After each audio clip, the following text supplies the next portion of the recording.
प्रश्न 8। एक संयुक्त परिवार में 3 लड़के और 2 लड़कियां हैं, जबकि दूसरे संयुक्त परिवार में 2 लड़के और 4 लड़कियां हैं। इन 2 संयुक्त परिवार में से एक संयुक्त परिवार चयन करके इसमें से यादृच्छिक रीति से एक शिशु चयन किया जाए तो वह लड़की होने की संभावना ज्ञात कीजिए। ओके, 2 संयुक्त परिवार में से एक परिवार का चयन किया जाता है तो A बराबर प्रथम परिवार चयन हो ऐसी घटना P ऑफ A 2 में से एक, तो ये हो गया 1/2। B बराबर दूसरा परिवार चयन हो ऐसी घटना P of B is equal to 2 में से एक, ये भी हो गया 1/2। प्रथम परिवार में 3 लड़के और 2 लड़कियां हैं। कुल 5 शिशु में से एक शिशु चयन करने के कुल परिणाम यानी कि n, 5 में से एक, ये हो गया 5।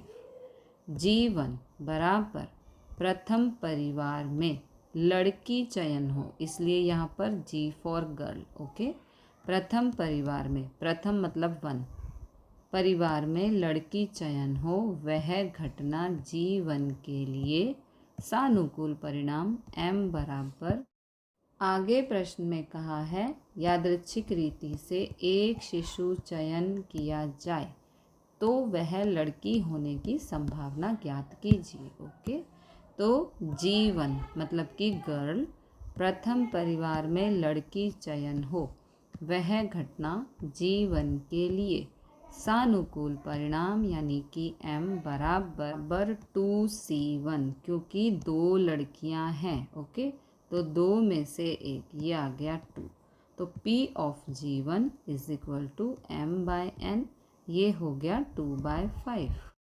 अब दूसरे परिवार में 2 लड़के और 4 लड़कियां हैं। कुल 6 शिशु में से एक शिशु चयन करने के कुल परिणाम 6C1, ये हो गया 6, तो ये हो गया n। Okay, now G2, G मतलब गर्ल और दूसरा परिवार, दूसरा परिवार में लड़की का चयन हो वह घटना G2 के लिए सानुकूल परिणाम यानी कि M।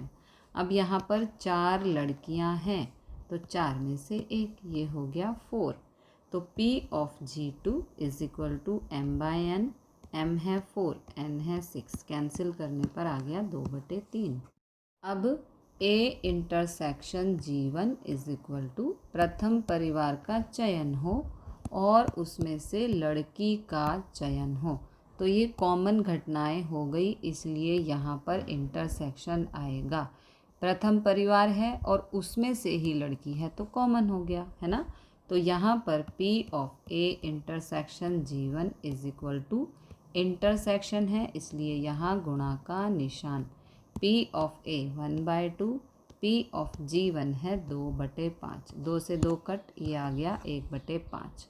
फिर B इंटरसेक्शन G2, दूसरा परिवार का चयन हो और उसमें से लड़की चयन हो, तो ये भी कॉमन हो गया, इसलिए यहाँ पर इंटरसेक्शन है इसलिए यहाँ पर गुणा का निशान, P ऑफ B है 1/2, P ऑफ G2 है 2/3, 2 से 2 कट, ये आ गया 1/3। चुना गया शिशु लड़की हो उसकी संभावना, इन दोनों को प्लस कर देंगे इसलिए यहाँ पर यूनियन आएगा। ओके, तो यहाँ पर प्लस 1/5 प्लस 1/3, अब यहाँ पर एलसीएम लेंगे, तिरछी और छेदों की गुणा, 3 एकम 3, 5 एकम 5, 3 पंजे 15, 3 + 5 हो गया 8, 8/15, दिस इज द आंसर।